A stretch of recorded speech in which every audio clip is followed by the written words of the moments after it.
அதாவது தலைவன் இப்படிப்பட்ட விஷயத்தெல்லாம் பண்றதுனால அப்சல்யூட் பேட்மேனா? இல்ல அப்சல்யூட் பேட்மேனால தலைவன் இப்படிப்பட்ட விஷயத்த பண்ணிட்டு இருக்கானா? சுத்தமா புரியலல.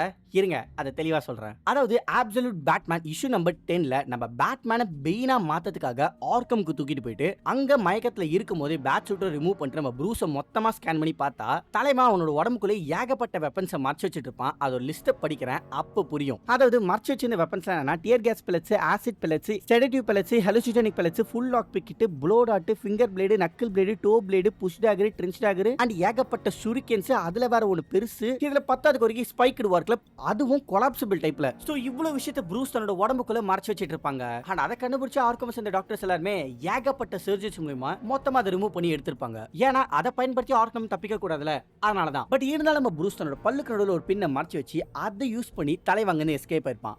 இது கேட்கும் போதே கண்டிப்பா உங்களோட வாய் பொளந்திருக்கும். சோ அதை பொறுமையா க்ளோஸ் பண்ணிட்டு இப்ப சொல்லுங்க, தலைவை இந்த மாதிரியான விஷயத்துல பண்றதுனால அப்சல்யூட் பேட்மேனா இல்ல அப்சல்யூட் பேட்மேனா இருக்கிறதுனால தலைமை இப்படிப்பட்ட விஷயத்த பண்ணிட்டு இருக்கானா? கமெண்ட்ட சொல்லுங்க. அப்புறம் பார்க்கலாம்.